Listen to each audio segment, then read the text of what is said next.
Witam serdecznie w odcinku 8 playlisty Prometeizm pod tytułem Wątek Narodowy. W poprzednim 7 odcinku opowiedziałem o kontrowersjach związanych z Józefem Piłsudskim. W tym odcinku opowiem o człowieku, który był przeciwieństwem naczelnego wodza. Drugim trendem w czasach międzywojennych był ruch narodowy, którego przedstawicielem był Roman Dmowski, polski polityk i minister spraw zagranicznych.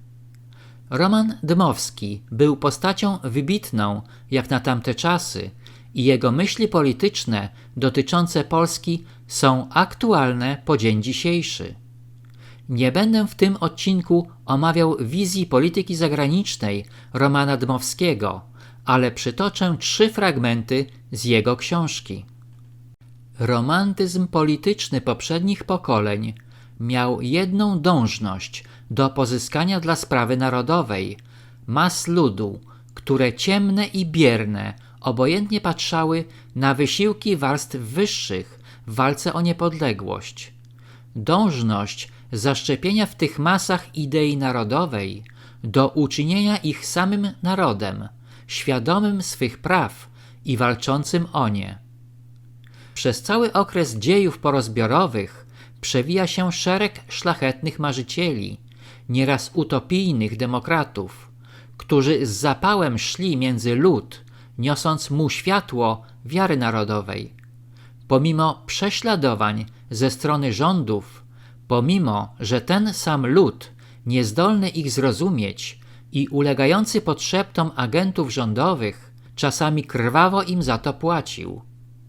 Jeżeli marzenia całych pokoleń szlachetnych patriotów nie mogły się urzeczywistnić, jeżeli poświęcenie ich nie przyniosło oczekiwanych owoców, to dlatego, że zbyt wielki krok naprzód chcieli zrobić, że ciemnota tego ludu była zbyt wielka. Moi drodzy, czy myśli Romana Dmowskiego dotyczące okresu porozbiorowego Polski nie przypominają wam czasów współczesnych? Czy można mówić o suwerenności naszego małego imperium? Czy może okresie kolejnych rozbiorów po 1989 roku?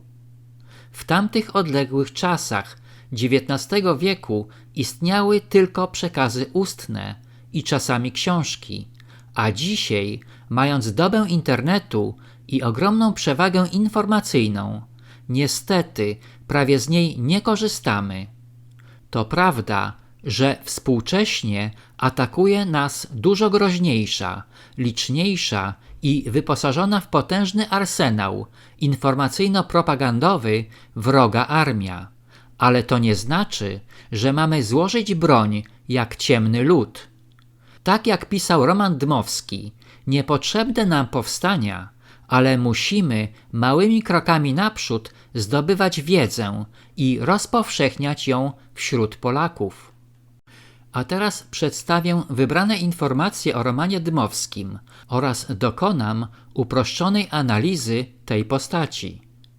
Pod koniec I wojny światowej Roman Dmowski stał na czele Komitetu Narodowego Polski, który był uznany przez państwa ententy za namiastkę rządu polskiego na emigracji i przedstawicielstwo interesów Polski. Dmowski był delegatem Polski na konferencję paryską w 1919 roku i sygnatariuszem traktatu pokojowego w Wersalu. Był zagorzałym przeciwnikiem politycznym Józefa Piłsudskiego i jego projektu tworzenia państwa federacyjnego, wizji wielowyznaniowej i wielonarodowościowej Polski. Dmowski był twórcą inkorporacyjnej koncepcji państwa narodowego, zakładającej polonizację ludności niepolskiej oraz jednym z ojców niepodległej Polski. Podsumujmy te informacje w postaci 3 faktów. Fakt pierwszy. Roman Dmowski stał na czele Komitetu Narodowego Polski, uznawanego za namiastkę rządu polskiego na emigracji. Fakt drugi. Roman Dmowski uczestniczył w konferencji paryskiej w 1919 roku. na której między innymi ustalono granice Polski. Fakt trzeci. Jako przeciwnik polityczny Piłsudskiego był przeciwnikiem wizji wielowyznaniowej i wielonarodowościowej Polski. Zakładał polonizację ludności niepolskiej. Kolejne informacje o Dmowskim.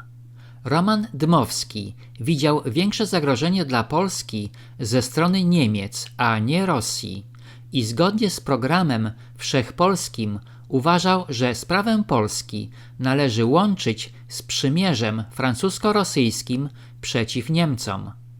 Był współzałożycielem Narodowej Demokracji, czyli endecji Ruchu Narodowego, głównym ideologiem polskiego nacjonalizmu. Jak wielu Polaków, Dmowski idealizował Zachód i jego instytucje polityczne i społeczne. Kolejne dwa fakty. Fakt czwarty. Dmowski popierał polski nacjonalizm i narodową demokrację, a więc jego głównymi celami była suwerenność i obrona interesów polskich obywateli. Fakt piąty. Roman Dmowski uważał, że największym zagrożeniem dla Polski są Niemcy i był za przymierzem francusko-rosyjskim przeciwko Niemcom. Podsumujmy zebrane fakty trzema wnioskami. Wniosek pierwszy. Roman Dmowski bronił przede wszystkim interesów polskich obywateli. Nie popierał wizji Polski wielonarodowościowej ani tworzenia państw federacyjnych jak Piłsudski. Był przeciwnikiem idei prometejskiej. Wniosek drugi. Dmowski nie popierał polityki antyrosyjskiej i uważał Niemcy za bardziej niebezpieczne od Rosji. Wniosek trzeci. Był przeciwny zaangażowaniu Polski w konflikty militarne z naszymi sąsiadami i jego polityka była zbieżna do polityki zero wrogów wśród sąsiadów. Reprezentowany przez Dmowskiego Ruch Narodowy we współczesnej Polsce był do tej pory prawie niedostrzegalny, ale powoli budzi się świadomość obywateli o znaczeniu wartości narodowych i konieczności obrony suwerenności naszego małego imperium.